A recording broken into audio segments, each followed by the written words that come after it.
শুভ সকাল আমার প্রিয় বন্ধুরা, কেমন আছে সবাই? আশা করছি সকলে অনেক বেশি ভালো আছো। আমরাও না বেশ ভালো আছি।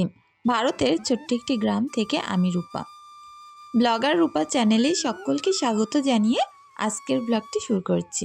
আজকের দিনটা সবে বরাত, সকাল থেকে অনেক কাজকর্ম, তারপরে চেষ্টা করব সকাল থেকে একেবারে সন্ধ্যা পর্যন্ত, রাত পর্যন্ত কি করলাম অবশ্যই শেয়ার করতে। তো আজকের দিনে অনেক কিছু করতে হয়, সব কিছুই চেষ্টা করছিলাম শেয়ার করার জন্য, যতটুকু পারবো আর কি দেখাবো। তো চলো, আমার অনেক বন্ধুরা আমার অপেক্ষায় ছিলে যে শবে বরাতের ব্লগটা কেমন হলো আমার, আর দিনটা কেমন কাটলো। তো দেখো, খুব সুন্দর করে খাটটাকে পরিষ্কার পরিপাটি করে নিলাম। এখন এই কর্নারে অনেকগুলো জামা কাপড় আছে, এগুলোকে ভাঁজ করতে হবে।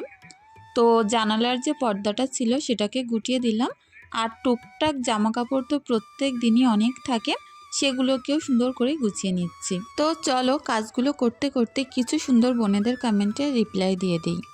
মদিনা খাতুন প্রোফাইল থেকে বোন বলেছ, দিদিভাই আমি একটা নতুন মিনি ব্লগের চ্যানেল খুলেছি, অবশ্যই আমাকে একটু সাপোর্ট করুন। অনেক দোয়া ভালোবাসা রইল, এগিয়ে যাও। নাজমি নারা ব্লগ প্রোফাইল থেকে বোন কমেন্ট করেছো, দিদিভাই লাইক দিয়ে পুরো ভিডিও দেখে নিলাম, অনেক ভালো লাগলো। অনেক অনেক ভালোবাসা রইল বোনের জন্য। নেকজান প্রোফাইল থেকে বোন বলেছ, আপু আমি নতুন দর্শক, তোমার ভিডিও দেখা এইমাত্র শুরু করেছি, অনেক ভালো লেগেছে। তোমাকে আমি আগের দিন কমেন্টের রিপ্লাই দিতে বলেছিলাম, আমার নামটা নিতে বলেছিলাম, তুমি নাওনি। তো যাই হোক, আগের দিন ভিডিওর যে ভয়েস দেওয়ার সময় অতটাও না সময় ছিল না, যার কারণে সবার নামগুলো নিতে পারিনি। আর বোন এটাও বলেছ, তোমার আগের ভিডিওগুলো সবগুলোই দেখেছি, অনেক ভালো লেগেছে, অনেক পরিপাটি পরিষ্কার পরিচ্ছন্ন তুমি, অনেক ভালো লাগলো। অনেক অনেক ভালোবাসা রইল বোনের জন্য। ডালিয়াস ব্লগ প্রোফাইল থেকে বোন বলেছ, জানি গো তোমার অনেক সময় কম, তারপরেও চেষ্টা করো রোজ ভিডিও দেওয়ার জন্য, তোমার ভিডিওর অনেক অপেক্ষায় থাকি। তো আমি তো রোজ চেষ্টা করছি, তারপরেও ভিডিও এডিটিং সব কিছু মিলিয়ে প্রচুর সময়ের দরকার হয়, যেটা হচ্ছে এখন আর সেইভাবে দিতে পারছি না ঈশাকে স্কুলে ভর্তি করার পরে। তবে চেষ্টা করব সপ্তাহখানিক বাদ থেকে আবারও রেগুলার রোজ ভিডিও দেওয়ার জন্য। ভালো থেকো। ফরিদা খাতুন প্রোফাইল থেকে বোন বলেছ, আপু অনেক সুন্দর করে কাজ গুছিয়ে নিলেন, অনেক ভালো লাগলো। অনেক ভালোবাসা রইল বোনের জন্য। ইসলামিক টিভি প্রোফাইল থেকে বোন বলেছ, দিদি আমার বাড়ি মুর্শিদাবাদে, অনেক ভালোবাসা রইল বোনের জন্য। ফিক আহমেদ প্রোফাইল থেকে বোন বলেছ, আসসালামু আলাইকুম আপু, কেমন আছো? তোমার ব্লগ অনেক ভালো লাগে, আর শবে বরাত উপলক্ষে অনেক কাজ গুছিয়ে করলে অনেক ভালো লাগলো। বোনকেও জানাই অনেক অনেক আন্তরিক ভালোবাসা। আর বোন এটাও বলেছ যে আগে যেমন রোজ আমাদের নাম নিতে, এখন ভিডিওর ভিতরে নাম নাও না কেন? তো একটু সময়ের অভাবে আগের ভিডিওগুলো সকলের নাম নিতে পারিনি, তার জন্য অবশ্যই কেউ কিছু মনে করো না। চেষ্টা করব পরবর্তী ভিডিওগুলোতে সবার নাম নেওয়ার জন্য। তোমরা অবশ্যই সুন্দর সুন্দর কমেন্ট করো, আমি তোমাদের রিপ্লাই দেব। আসমা ভিলেজ ব্লগ প্রোফাইল থেকে বোন বলেছো, নাইস ব্লগ, থ্যাংক ইউ গো, অবশ্যই পাশে থেকো। এসকে রাজা প্রোফাইল থেকে বোন বলেছো, অনেক সুন্দর ঘর গুছিয়েছো গো দিদি, ভালো লাগলো। অনেক ধন্যবাদ বোনের জন্য। সফিউর রহমান প্রোফাইল থেকে বোন বলেছ, দিদি কেমন আছো? আমি কিন্তু অনেক ভালো আছি, তোমরা কেমন আছো অবশ্যই কমেন্টের মাধ্যমে জানিও। ফুলমণি বোনকে জানাই অনেক অনেক আন্তরিক ভালোবাসা, এভাবেই আমার পাশে থেকো। আমিনা ইসলাম আখি প্রোফাইল থেকে বোন বলেছ, দিদি জানো না তোমার শবে বরাতের ব্লগটা দেখার জন্য কতটা বেশি এক্সাইটেড ছিলাম, দেখে নিলাম, এখন অনেক ভালো লাগলো।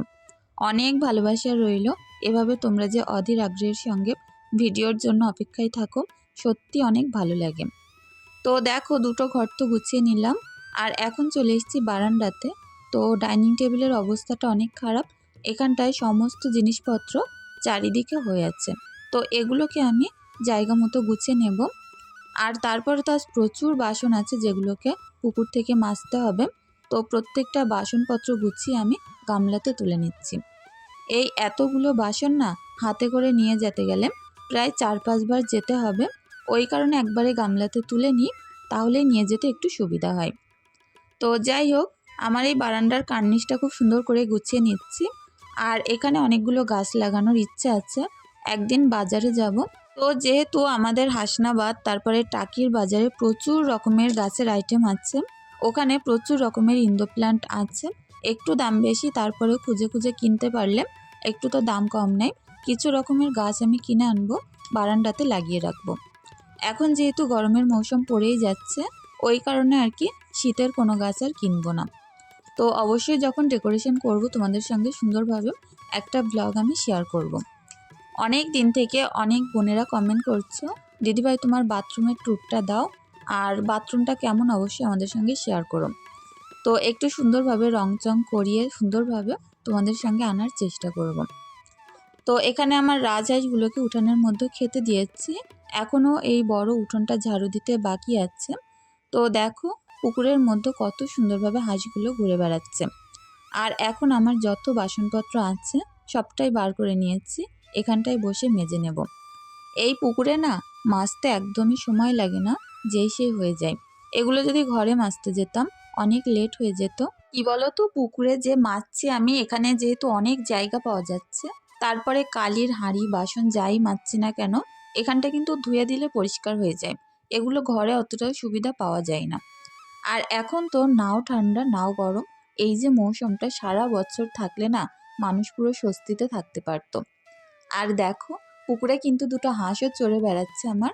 তো অনেক সুন্দর লাগে দেখতে, এরকম গ্রাম্য এই যে সিম্পল পরিবেশ একদম মনোমুগ্ধকর পুরো লাগে। আগে ভাবতাম টাউনটা হয়তো বেশি সুন্দর আর বেশি ভালো জায়গা লাগবে আমাদের, কিন্তু এখন এমন হয়েছে খোলামেলা পরিবেশের থেকে না কলকাতার দিকে গিয়ে একটা দুটো দিন থাকতে গেলেও কেমন যেন দম বন্ধ হয়ে আসে। তো ইট পাথরের ঘর ছাড়া আর তো কিছুই পাওয়া যায় না। আর হয়তো ছাদে উঠলে খোলা আকাশ দেখা যায়।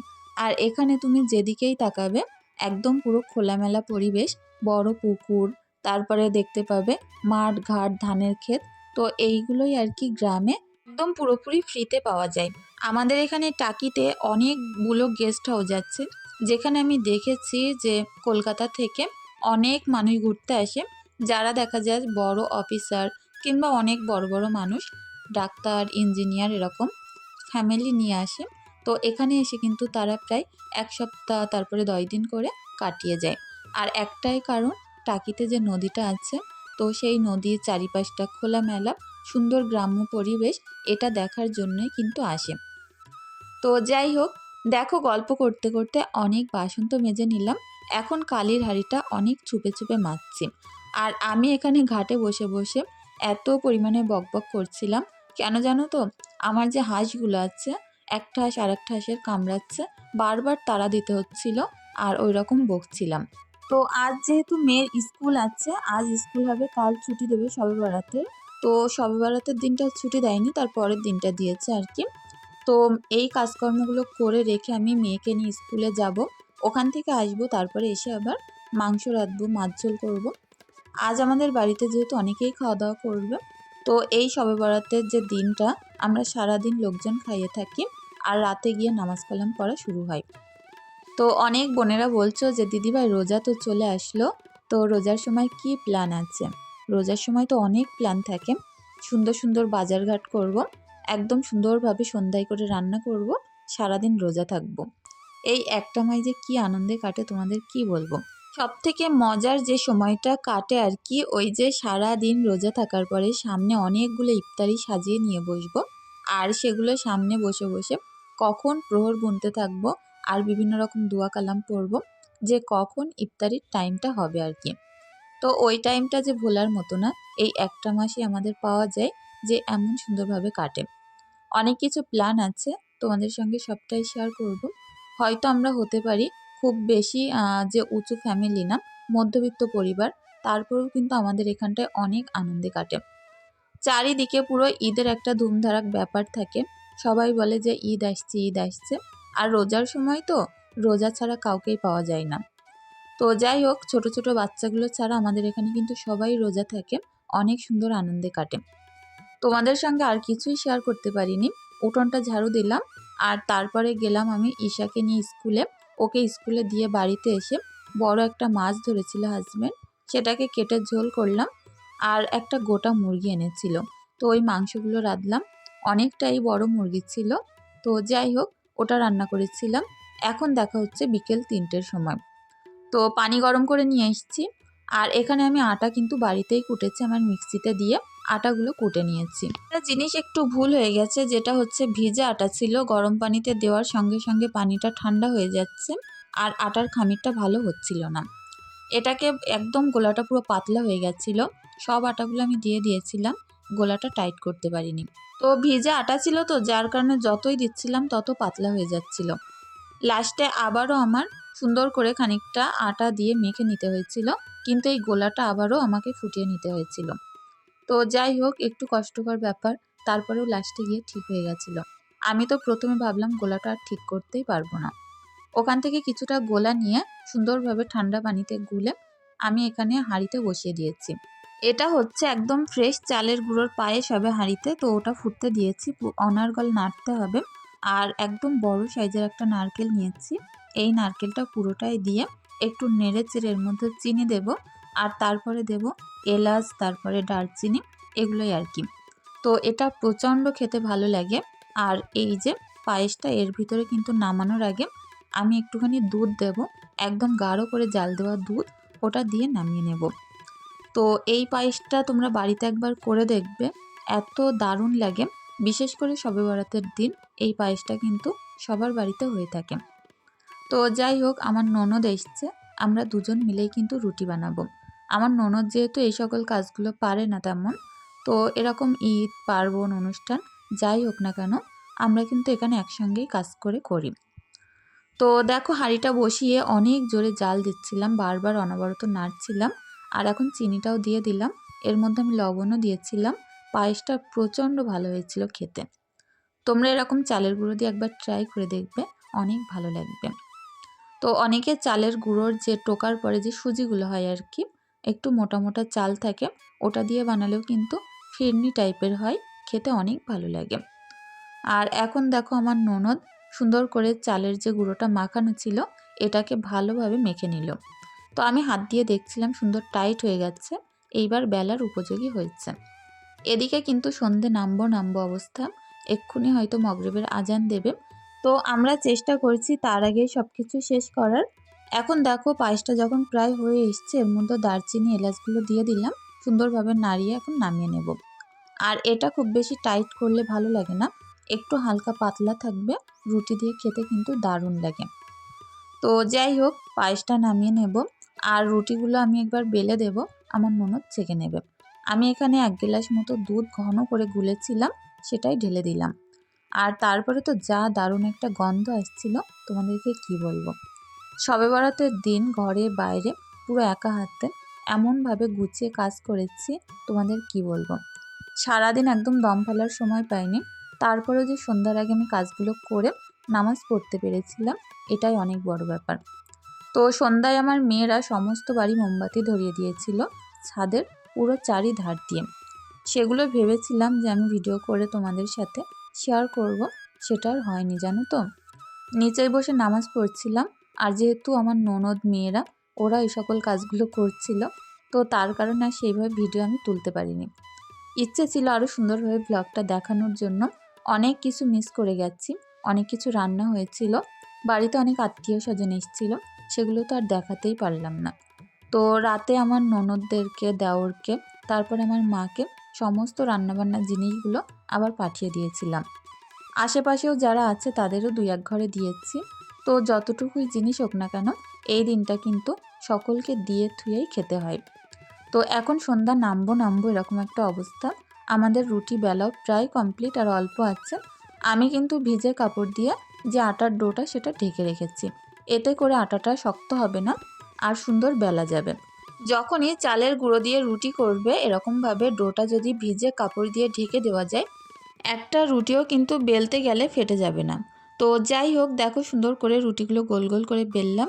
সমস্ত কাজ কমপ্লিট করে রান্নাঘর পরিষ্কার করে ঘরে আসলাম। সিমরান এখন চুড়িদার পরেছে, হিজাব করে মাদ্রাসায় যাবে। আর এই যে রুটিগুলো সবার দেওয়ার পর আর এই অল্প কটাই বাড়ির জন্য রেখেছি, তো সবারই দিয়ে দিয়েছি, আমার ননদদেরকে, মাদেরকে, আশেপাশে অনেকজনকে দিয়েছি। আর মাংসটাও দেখাবো, মাংসটা দুপুরবেলা দেখাবো ভেবেছিলাম, সেটা আর হয়নি। তো রান্না করে আমার ননদকেও দিয়েছিলাম, ও বসে খাচ্ছে। আর মেয়েরা দেখো কত আনন্দ করছে, চারিদিকে একটা ধুমধারাক ব্যাপার। তো মাংসটা আর ওইগুলো বাড়িতে আছে। হাজব্যান্ড আবার বিরিয়ানি কিনে এনেছিল। তো যাই হোক, এটাতে আমার মায়ের জন্য দিয়ে দিয়েছি টিফিন কোটো ভর্তি করে। তো সিমরান যেহেতু ওই দিকটাই যাচ্ছে, দিয়ে দেবে। তো দেখা হচ্ছে পরের দিন সকালবেলা। এখন এসেছিলাম আমার ফোনটা রিপেয়ার করতে, আর তারপরে বাড়িতে এসে দেখছি আমার মেয়েরা খাওয়া দাওয়া শুরু করে দিয়েছে। তো কালকের ওই বিরিয়ানিটাই খাচ্ছে গরম করে নিয়ে। তো চলো বন্ধুরা, আজকের ভিডিওটি এখানেই শেষ করছি। সকলে ভালো থেকো।